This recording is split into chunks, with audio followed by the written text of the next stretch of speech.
നമ്മുടെ തലമുടി ഇട്ടിട്ട് നല്ല സിൽക്കി ഹെയർ ആയിട്ട് കിടക്കാനൊക്കെ ആയിട്ടും നല്ല സ്മൂത്തായിട്ടും നല്ലൊരു തിളക്കം കിട്ടാനൊക്കെ ആയിട്ടും മുടി കൊഴിച്ചിൽ മാറാനൊക്കെ ആയിട്ട് ഇതുപോലെ നിങ്ങൾ വെണ്ടയ്ക്ക വന്ന ഈ ഒരു രീതിയിൽ നിങ്ങളൊന്ന് തല കഴുകി നോക്കിക്കേ. ഈ ഒരു വെണ്ടയ്ക്ക വെച്ചിട്ട് നമുക്ക് 2 രീതിയിൽ ഉണ്ടാക്കിയെടുക്കാം. അപ്പം ഏതാണ് ഇഷ്ടം എന്ന് വെച്ചിട്ടുണ്ടെങ്കിൽ ചെയ്തെടുത്തോ കേട്ടോ. അപ്പോൾ നല്ല രീതിയിൽ മുടി കൊഴിച്ചിൽ മാറുകയും ചെയ്യും. നമുക്ക് മുടിക്ക് നല്ലൊരു സ്മൂത്തായിട്ട് മുടി നല്ലൊരു സിൽക്കി ഹെയർ ആയിട്ട് കിടക്കാനായിട്ട് അടിപൊളിയാണ് ഈ ഒരു വെണ്ടയ്ക്ക. കാരണം വെണ്ടയ്ക്കയിൽ മ്യൂസിലേജ് എന്ന് പറഞ്ഞൊരു ഘടകമുണ്ട്. അപ്പോൾ അത് നമുക്ക് മുടിക്ക് നല്ലൊരു തിളക്കം കിട്ടാനായിട്ട് കൊണ്ടുവരാനായിട്ട് നല്ലതാണ്. അതല്ല മുടി വളരാനൊക്കെ ആയിട്ട് നല്ലതാണ് കേട്ടോ. പിന്നെ ഹെയർ ഫോൾ കൺട്രോൾ ചെയ്യാനായിട്ട് അടിപൊളിയാണ്. ട്രൈ ചെയ്ത് നോക്കാം കേട്ടോ. അപ്പോൾ ഇതുപോലെ നമുക്ക് ഒരു 1-2 വെണ്ടയ്ക്ക ഇതുപോലെ വട്ടരിഞ്ഞിട്ട് ഇട്ട് കൊടുക്കാം. പിന്നെ സവാള ചെറിയൊരു കഷ്ണം സവാള ഇട്ട് കൊടുക്കുകയാണെങ്കിൽ താരം മാറാനായിട്ട് അടിപൊളിയാണ്. അപ്പോൾ ഈ വെണ്ടയ്ക്കയും സവാളയും നമുക്ക് തലയിൽ താരം മാറി ഇതിൻ്റെ ഒപ്പം തന്നെ മുടി വളരാനായിട്ട് മുടി വളർച്ച ഇരട്ടിക്കാനായിട്ട് നല്ലതാണ് കേട്ടോ. പിന്നെ മുടിക്ക് നല്ല കറുപ്പും കിട്ടാനും തിളക്കവും കിട്ടാനൊക്കെ ആയിട്ട് ഈ കറിവേപ്പില ഇട്ട് കൊടുക്കുന്നത് നല്ലതാണ്. അകാലനരയൊക്കെ ഉണ്ടെങ്കിൽ മാറുകയും ചെയ്യും കേട്ടോ.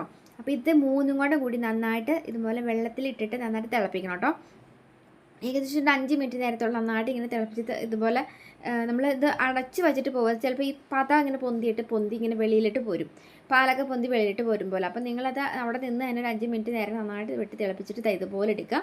ഇത് എടുത്ത് കഴിഞ്ഞപ്പോൾ നല്ലൊരു ഹെയർ കണ്ടീഷനായിട്ട് നിങ്ങൾക്ക് കിട്ടും. നല്ലൊരു നാച്ചുറൽ ഹെയർ കണ്ടീഷനായിട്ട് നിങ്ങൾക്ക് കിട്ടും കേട്ടോ. നല്ലൊരു വഴുവഴുപ്പൊക്കെ ആയിട്ടുള്ള ഒരു ജെല്ലി ഇതല്ല ഇതുപോലെ ഇട്ട് നമ്മൾ താളി തലത്തേക്ക് എത്തില്ലേ, ചെമ്പരത്തിയുടെ താളി. അപ്പോൾ അതുപോലെ തന്നെ അതേ ഗുണമുണ്ട് കേട്ടോ നമുക്ക് ഈ ഒരു ഇത് വെച്ചിട്ടുണ്ടാക്കുന്നത്. അപ്പം നിങ്ങൾക്ക് ഏതാണ് ഇഷ്ടം എന്ന് വെച്ചിട്ടുണ്ടെങ്കിൽ ആ ഒരു രീതിയിൽ നിങ്ങൾക്ക് ഉണ്ടാക്കിയെടുക്കാം. ഇനി നമുക്ക് ഈ ഒരു രീതിയിൽ ഇതിങ്ങനെ തല തേച്ച് എടുക്കാം. എന്നിട്ട് വേണമെങ്കിൽ നിങ്ങൾക്ക് ഒന്ന് സോപ്പിട്ട് വേണമെങ്കിൽ കഴുകുന്നതിനും കുഴപ്പമൊന്നുമില്ല കേട്ടോ. മുടി നല്ല സോഫ്റ്റായിട്ട് കിടക്കുകയും പിന്നെ ഇതുപോലെ നമുക്ക് 2 രീതിയിൽ ഈ വെണ്ടയ്ക്ക വെച്ചിട്ട് ഉണ്ടാക്കിയെടുക്കാം കേട്ടോ. അപ്പോൾ ഏതാണ് ഇഷ്ടം എന്ന് വെച്ചിട്ടുണ്ടെങ്കിൽ ചെയ്തെടുത്തോ. പിന്നെ നമുക്ക് ഇതുപോലെ ഒരു നമ്മൾ വീട്ടിൽ വെണ്ടയ്ക്ക വാങ്ങിച്ച് കഴിയുമ്പോൾ ഇതിൻ്റെ ഈ അറ്റവും തുമ്പൊക്കെ എടുത്ത് പള്ളയെ കളയാറല്ലേ. അപ്പോൾ അങ്ങനത്തെ ഈ അറ്റവും തുമ്പൊക്കെ കളയാൻ നിൽക്കുകയും വേണ്ട, നമുക്കതെടുത്ത് ഉണ്ടാക്കുകയും ചെയ്യാം കേട്ടോ. അപ്പോൾ ഞാനിപ്പോൾ ഈ തുമ്പൊക്കെ ഒന്ന് ചെത്തി കളഞ്ഞേക്കുന്നത് ഇതുപോലെ എടുത്ത് വെച്ചിട്ടുണ്ട്. ഇനി മിക്സിയുടെ ജാറിലേക്ക് ഇട്ട് ഒന്ന് അരച്ച് കൊടുക്കാം കേട്ടോ. അപ്പം ഇതുപോലെ തന്നെ നിങ്ങൾക്ക് വേണമെങ്കിൽ ഒരു 1-2 വെണ്ടയ്ക്ക വേണമെങ്കിൽ അതിന് പകരമായിട്ട് ഇട്ട് കൊടുക്കാം കേട്ടോ. അപ്പോൾ എങ്ങനെയാണെങ്കിലും കുഴപ്പമില്ല.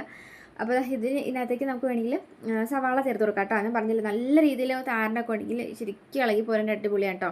അപ്പോൾ ഇതുപോലെ ഒരു ചെറിയൊരു കഷ്ണം സവാള അരിഞ്ഞ് ഇട്ട് കൊടുക്കാം. പിന്നെ ഇതിൻ്റെ കൂട്ടത്തിലേക്ക് ഉണ്ടല്ലോ കഞ്ഞിവെള്ളം ചേർത്ത് കൊടുക്കുകയാണെങ്കിൽ നമുക്ക് തലയ്ക്ക് നല്ല തണുപ്പും കിട്ടും, നല്ല ഉറക്കവും കിട്ടും.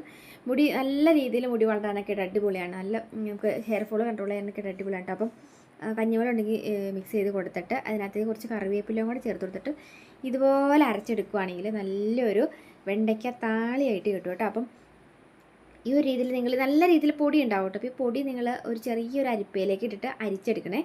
നല്ല പച്ച കളർ ഹെയർ കണ്ടീഷനായിട്ട് കിട്ടും കേട്ടോ. ഇനിയിപ്പോൾ നിങ്ങൾക്ക് ഇതിനകത്തേക്ക് വേണമെങ്കിൽ ഇതിൻ്റെ ഒരു മണം നിങ്ങൾക്ക് ഇഷ്ടപ്പെട്ടില്ല എന്നുണ്ടെങ്കിൽ നമ്മൾ വീട്ടിൽ വാങ്ങുന്ന ഏതെങ്കിലും ഒരു ഷാമ്പു ഒരു നുള്ളു മിക്സ് ചെയ്തിട്ട് പതപ്പിച്ചാൽ മതി. എന്നിട്ട് അത് നിങ്ങൾ തല കഴുകി കളഞ്ഞോ മുടിക്ക് നല്ല സോഫ്റ്റായിട്ട് കിട്ടും. നല്ല രീതിയിൽ മുടി സ്ട്രൈറ്റ് ആയിട്ട് വളരുകയും ചെയ്യും കേട്ടോ. അപ്പോൾ ഇത് ഗേൾസിനും ബോയ്സിനും തലമുടിയിൽ തേച്ച് കൊടുക്കാം കേട്ടോ. അപ്പോൾ ഒന്ന് ട്രൈ ചെയ്ത് നോക്കുക. നല്ലൊരു വീഡിയോ കാണാം. വീഡിയോ ഇഷ്ടപ്പെടുന്നുണ്ടെങ്കിൽ എല്ലാ ഫ്രണ്ട്സിലേക്ക് ഷെയർ ചെയ്യാം. ബൈ.